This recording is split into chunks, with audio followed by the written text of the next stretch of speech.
So we're reading in Book 6, a visit of Narad to Asvapati's palace. We stopped last time on page 420. I'm going to start reading on the 5th line. Narad is speaking to Savitri. We read most of his speech last time, but there's a few lines still.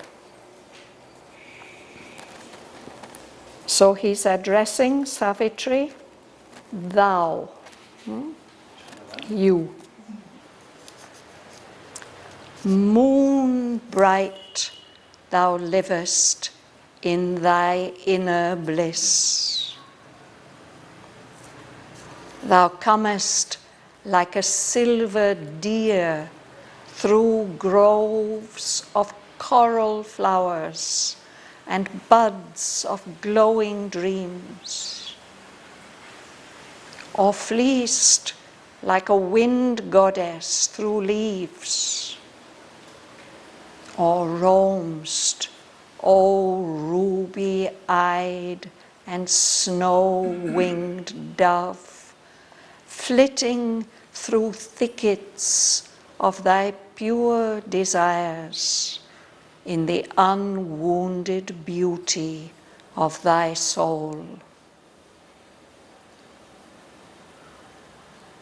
These things are only images to thy earth, but truest truth of that which in thee sleeps. For such is thy spirit, a sister of the gods, thy earthly body lovely to the eyes, and thou art kin in joy to heaven's sons.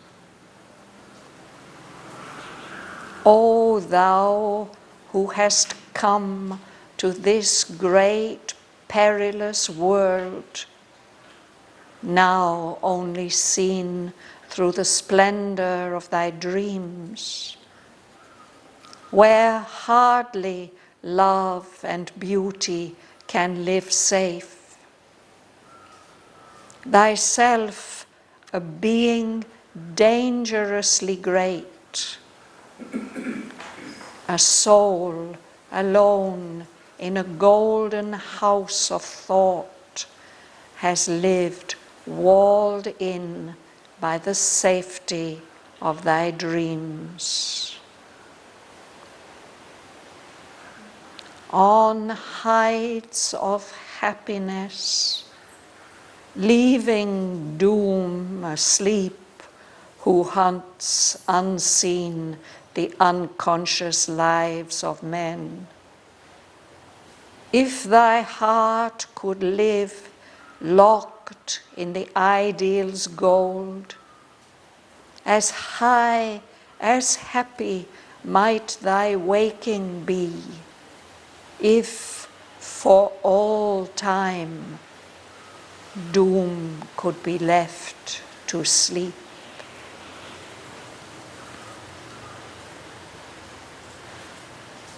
He spoke, but held his knowledge back from words.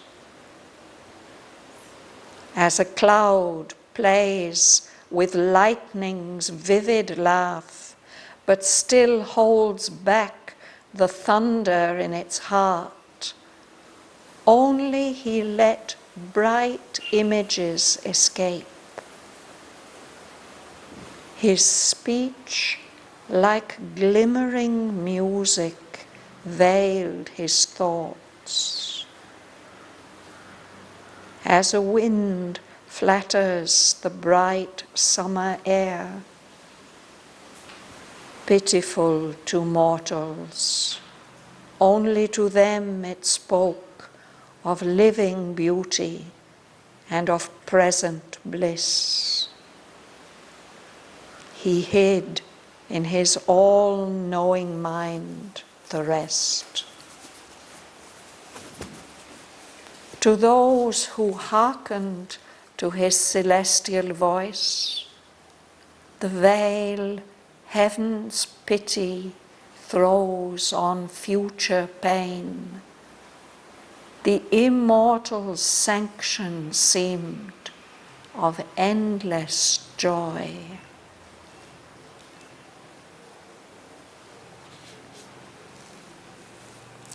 So I'm going to pause there.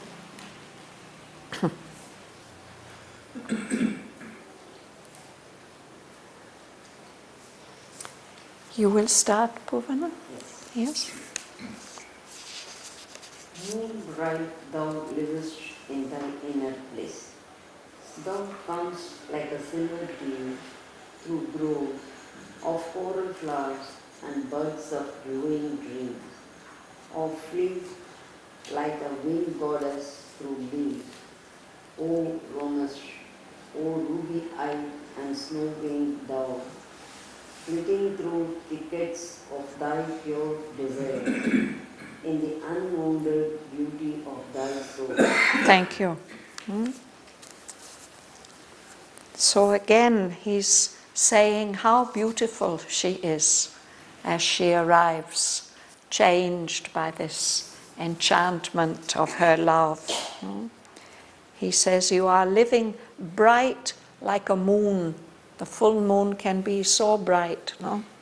And bright, the moon in the Indian tradition, it always has this association of bliss, of delight. So he says, you are living like a bright moon in your inner bliss, the bliss of your soul. And you're coming here to us, you look like a silver deer. Those deer in the forest, they can be so beautiful, so graceful, no? Coming through the groves, through the trees. Groves of coral flowers. Here coral is a color, a special kind of pink. The pink that the coral that we get from below the sea is. No? These coral flowers. And buds. There are the flowers, there are also the buds. But these buds, he says, are like dreams. They're glowing dreams waiting to blossom. Or he says, you flee, you move quickly, like a wind goddess through the leaves. You know, like the wind passing, one of those wind beings. Or you are roaming, moving around like a dove, a white dove, with wings like snow, pure white dove. The dove is the symbol of peace and innocence, you know? But they have lovely red glowing eyes, ruby-eyed, eyes like precious stones. So those birds flit, they fly through thickets of thy pure desires. Thickets are where the branches and the bushes are growing thickly. So it's not easy for people to pass through, but the birds can pass. So she's flitting, flying through these thickets that represent pure desires. We always think of desire as something negative, but in Savitri it's not always something negative. Here it is something natural and pure and innocent that the dove has. You are appearing like this in the unwounded beauty of thy soul. Your soul is like a pure white bird or like a silver deer or like a wind goddess passing through the leaves. You'll read? No. Suresh.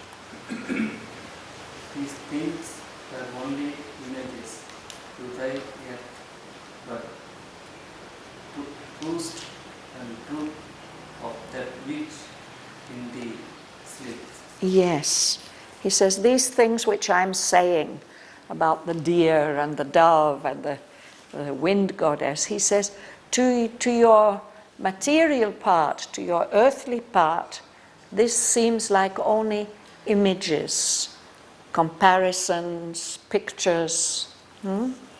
But he says, actually, these are the truest truth of what is sleeping inside you. There's truth, there are many truths, and some truths are truer, more true than other truths. And he's saying the truest truth, the most true truth of what is within you. It is pure and beautiful like these things. So he compares with this. Yes. He says these things are only images, but they sound like images to your earthly part, but they are truths of your not earthly part, your inner part.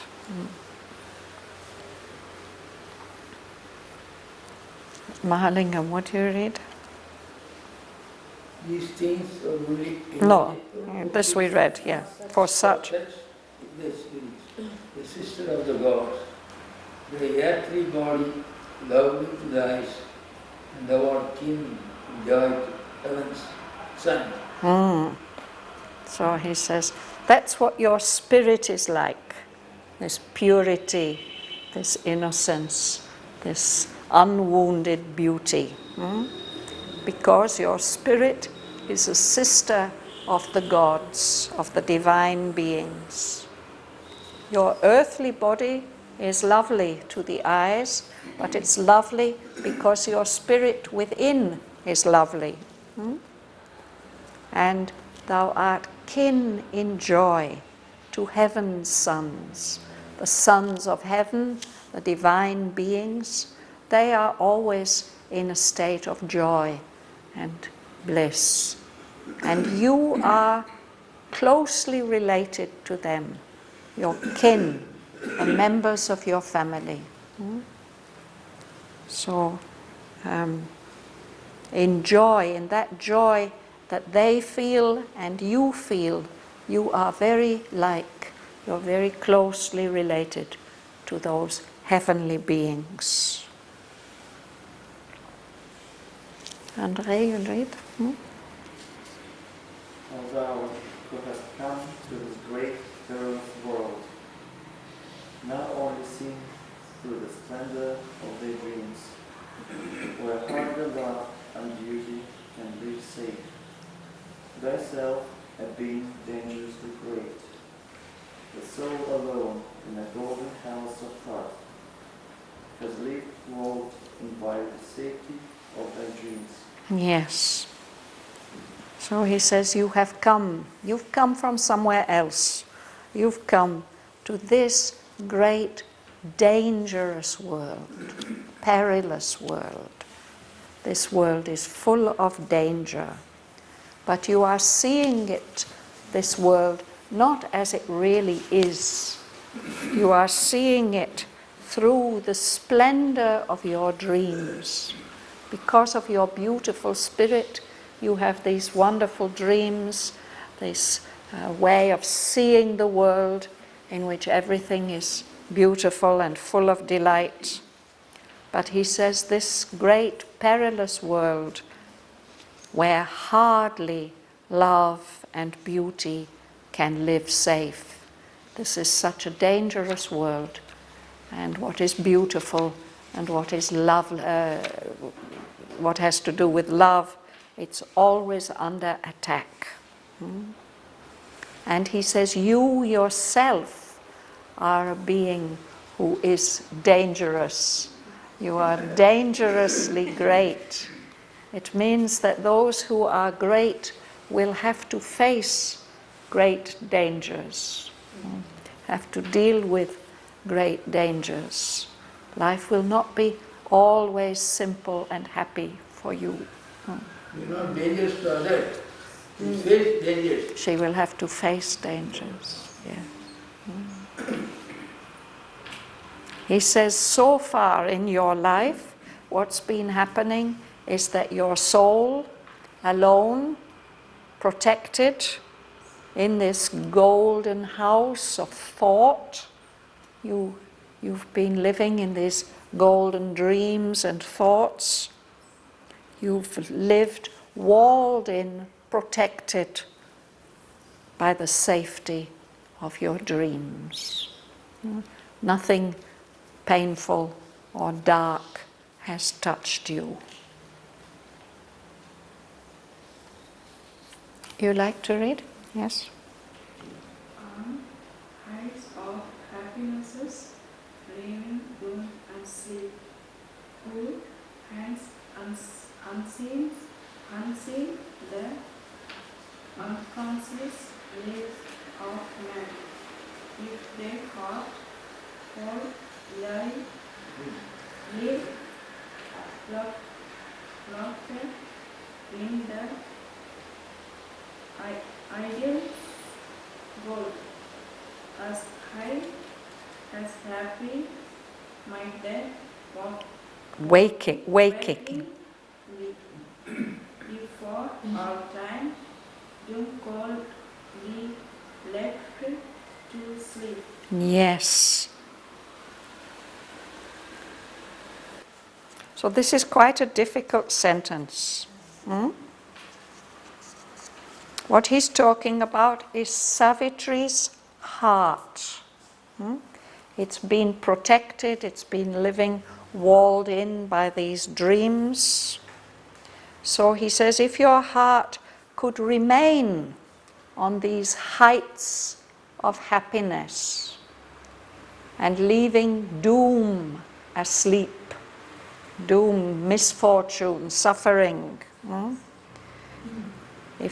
as if doom is some kind of being that we shouldn't wake up. Doom who hunts unseen. We don't see the doom coming, but it's like an animal of prey coming and stalking us, hunting us, because we are unconscious. We don't see it coming. So this word doom, this misfortune, is unseen, always hunting the unconscious lives of men.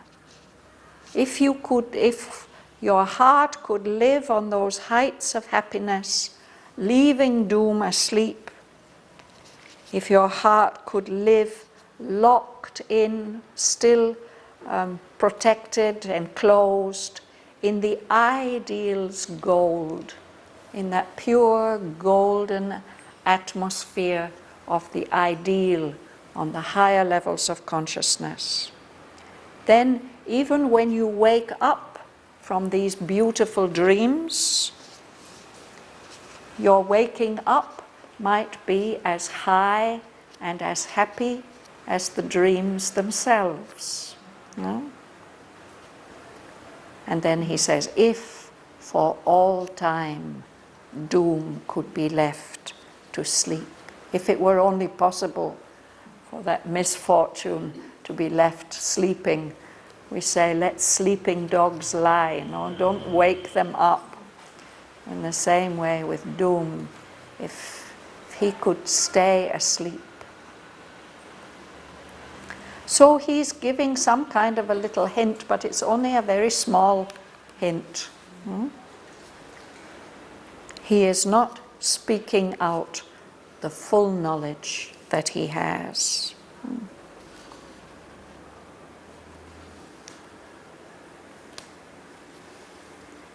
Would you read the first 5 lines, please, Joel? He spoke, but held his knowledge back from words, as a cloud plays with lightning's vivid laugh, but still holds back the thunder in its heart. Only he let bright images escape. So this is another beautiful picture. Sometimes it happens in the summer that we see the clouds flashing with lightning, no? In the night sky in the early evenings, and it's very beautiful to watch, a kind of light show, no? And sometimes that can go on for quite a long time, and we don't hear any thunder. We just see the light flashing. So he says it's like that. In his speech, Narad is flashing the light. He's not giving out the thunder, the frightening, noisy thunder. He's holding back his knowledge from his words. He's not putting what he knows into words. He's letting these bright images escape.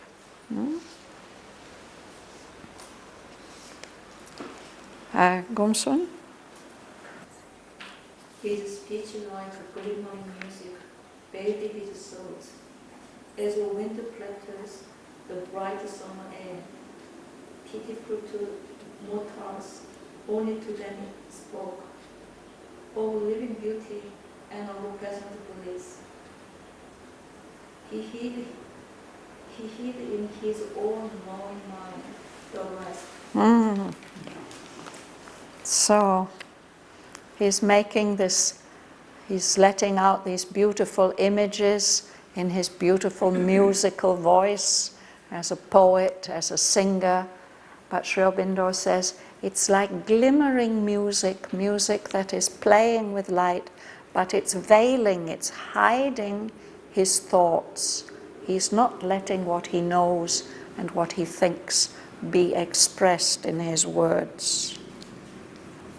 And then another simile, in the same way as the wind seems to be playing, flattering the bright summer air, the summer air when it's nice and warm and we are happy to feel a cool breeze, no? It's not telling them winter will come and I will bring snow and rain. He's not telling those things, no? So in the same way, just like a lovely summer breeze, Narad is speaking of living beauty, of what is now, of Savitri's living beauty and present bliss, the happiness that is now. He is hiding in his all-knowing mind. This is Narad. He can see the past, the present, and the future. He knows very well what is going to happen, but he's not going to speak about that because he is pitiful to mortals. He has pity, compassion. He doesn't want to make them unhappy. He doesn't want to disturb them. He's not going to tell them the things that he knows. Flatters means here it does not the price. Flatters. Yes, flattering. Yes, it is a little bit like that, you know, as if the wind is saying to the summer day, how beautiful you are, how delightful. No? Yes. Although it has the power to sweep the summer day away.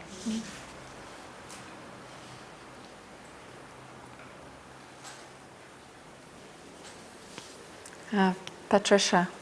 I think everybody else has read. To those who hearken to his celestial voice, the veil heaven's pity throws on future pain. The immortal's sanction seemed of endless joy. So those who hearkened, those who listened to his heavenly voice, this beautiful voice of Narad, the singer and the poet. He is throwing a veil. Out of pity, he's veiling, he's covering his knowledge of future pain. But to the people who are listening to that beautiful voice, it seems as if he's giving his blessing. It seems as if he's giving the sanction that the immortals, the gods, are saying yes to endless joy for Savitri. Because he's cast that veil, he's held his knowledge back from words. But Aswapati is a bit different. He has more perception. Yes? But Ashwapati answering to this seer, his listening mind Had marked the voice close in ominous shadow fell behind the doors, but cold like one who ever sits facing fate. Here meet the dangerous contours of his life. He answered, however, so his guarded speech. So, but the king, Aswapati, he answers to the seer, Narad. He is listening with his deep inner mind, and he has noticed these last words of Narad's, the dubious clause. Narad had said, if, it's doubtful, it's not sure, and in his intuition, he feels a shadow, a threatening shadow behind the words. But King Aswapati is himself a great rishi and seer, So he doesn't make a fuss, he doesn't get excited. He keeps absolutely calm because he is one who is always sitting firmly seated, facing fate, all the things that may happen here on this earth, in the midst of the dangerous contours of earth's life. Anything can happen at any time. So, with that calm mind of one who is used to the way things happen on earth, he answers Narad's covert thought, his thought that has been covered up. He responds to that, to what Narad didn't say, but he responds to it himself with guarded speech. He also doesn't speak openly. He's very careful about the words that he's saying. Because covered means like covered, secret or hidden. Something that's overt is open, and this is covert. Yeah. Ominous means there are bad omens. There's something threatening and suggestive of danger there. Oh, what is wrong? Yes? What are the contours? Contours. If you are a person who makes maps, you draw contour lines, that join all the points that are the same height. So the contours are kind of the shapes, the lines, the forms. We have in Russian the same, right? Yes. Contour. Yeah. Yes. Okay, Dhanalakshmi. O deathless sage, who knowest all things here, if I could read by the ray of my own wish, through the carved shield of symbol images, which thou hast thrown before thy heavenly mind, I might see the steps of a young godlike life, happily beginning, luminous-eyed onward. Let's pause there. So he addresses Narad. He says, "Oh, deathless sage." Narad is one of the immortals, no? And he says, "You know everything here." He says, "If I could read your mind, if I could read through this shield," he doesn't say veil, he says a carved shield of symbol images which you've thrown in front of your heavenly mind. If I could read through that shield of words and images you've shown, by the ray of my own wish, by the light, or in the light of what I wish for my daughter, then I might see, perhaps what I would see would be the steps of a young godlike life, something divine, happily beginning, with its eyes full of light on earth. Maybe that's what I would see if I could look through all these beautiful images that you've placed in front of us so that we can't read your mind. And then he says something more about Narad's mind. Rosa. Between the unknowable, unknowable, the unseen, one of the borders of two wonder worlds, it flames out symbols of the infinite and lives in a great light of inner suns. He's talking about Narad's heavenly mind, which is moving between the supreme, the absolute, the unknowable, and all that is unseen around us. No? That mind has been born on the borders, the meeting point of two wonder worlds. It is flaming out, sending out flames of symbols of the infinite, of what is beyond all limits, no? And your mind, your heavenly mind, it lives in a great light of inner suns. Our minds are living in a kind of grey mist of ignorance. Only here and there we get a little light. But Narad's mind is not like that. It's as if living in a blaze of many suns. I'll read a little bit further.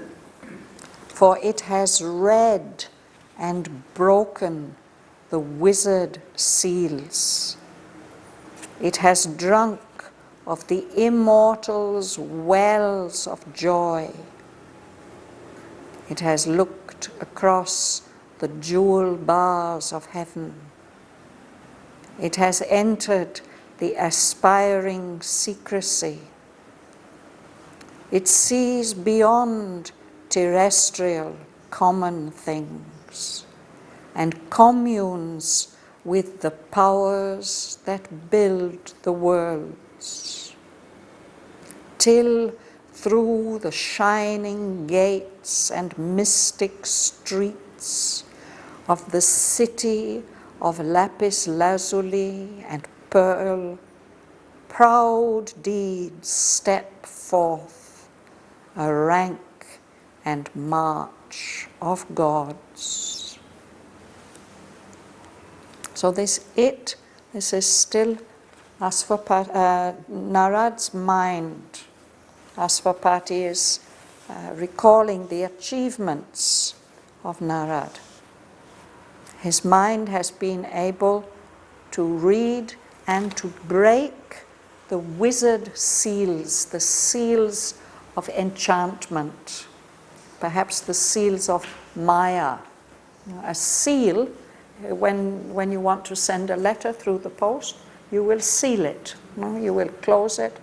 And in the old days, the king would put his seal on his letters so they couldn't be opened. So there are some kind of magical seals which are preventing us ordinary mortals from seeing the future, the unseen, the unknown. And Narad's mind has drunk from the immortal's wells of joy. Normally we will drink from a cup, but there are wells, deep wells of delight. It has looked across the jewel bars of heaven. So if we think of heaven, actually perhaps there are some bars. Certainly we are told there are gates. But you have looked through those beautiful jeweled bars, and you have entered that secrecy which is aspiring ever higher. Your mind sees beyond all these earthly common things that we see. And it communes, it communicates, it has conversations with the powers that build the worlds, that have the capacity to make things happen, to create things. And you have communicated with these powers that build the worlds. That communication has gone on until things actually happen, until out of those shining gates and those mystic streets of that heavenly city of lapis lazuli and pearl. Lapis lazuli, you perhaps know, it's a very beautiful gemstone that comes from Afghanistan. It's a kind of deep blue. The name just means blue stone. Lapis is stone and lazuli is blue. So if we imagine this city, perhaps it's some kind of mind heaven where everything is blue and pearly. Things happen. Proud deeds step forth. Things, great actions will happen. Coming forward like an army of gods. A rank, the army is in ranks, rows, each according to their status, marching. Something coming out of heaven and coming into the manifested world. Narad, he says, you have that power of communing with those, you have that capacity of communing with those powers until things happen. So I think we'll stop there, because it's quite a long speech of Aswapati.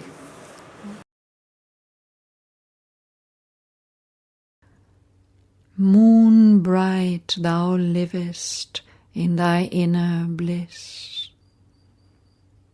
Thou comest like a silver deer through groves of coral flowers and buds of glowing dreams, or fleest like a wind goddess through leaves, or roamst, O ruby-eyed and snow-winged dove, flitting through thickets of thy pure desires in the unwounded beauty of thy soul.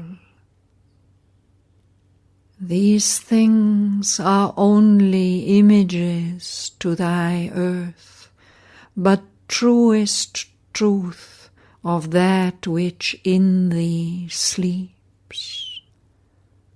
For such is thy spirit, a sister of the gods, thy earthly body lovely to the eyes, and thou art kin in joy to heaven's sons. O thou who hast come to this great perilous world, now only seen through the splendor of thy dreams, where hardly love and beauty can live safe, thyself a being dangerously great, a soul alone in a golden house of thought, has lived walled in by the safety of thy dreams. On heights of happiness, leaving doom asleep, who hunts unseen the unconscious lives of men, if thy heart could live locked in the ideal's gold, as high, as happy might thy waking be, if for all time doom could be left to sleep. He spoke, but held his knowledge back from words, as a cloud plays with lightning's vivid laugh, but still holds back the thunder in its heart. Only he let bright images escape. His speech, like glimmering music, veiled his thoughts.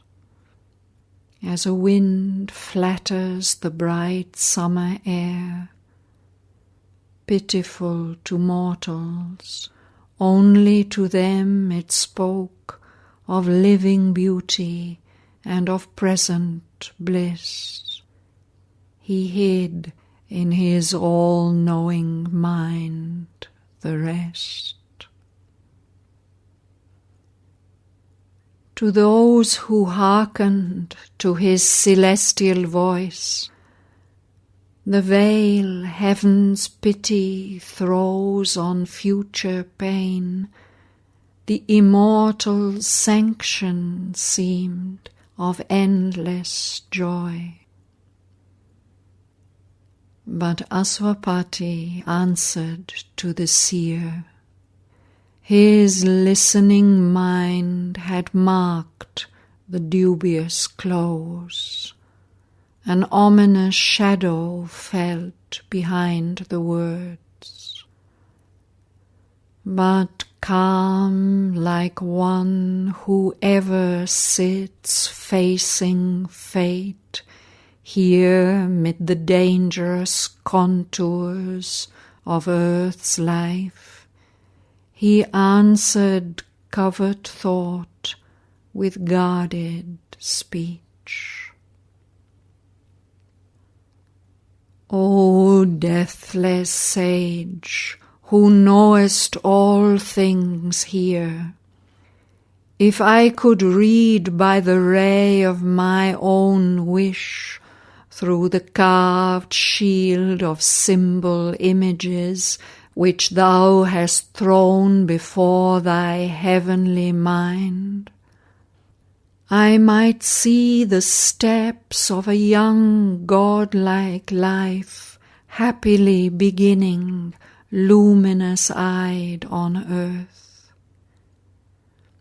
Between the unknowable and the unseen, born on the borders of two wonder worlds, it flames out symbols of the infinite and lives in a great light of inner suns. For it has read and broken the wizard seals. It has drunk of the immortal's wells of joy. It has looked across the jewel bars of heaven. It has entered the aspiring secrecy. It sees beyond terrestrial common things and communes with the powers that build the worlds, till through the shining gates and mystic streets of the city of lapis lazuli and pearl, proud deeds step forth, a rank and march of God.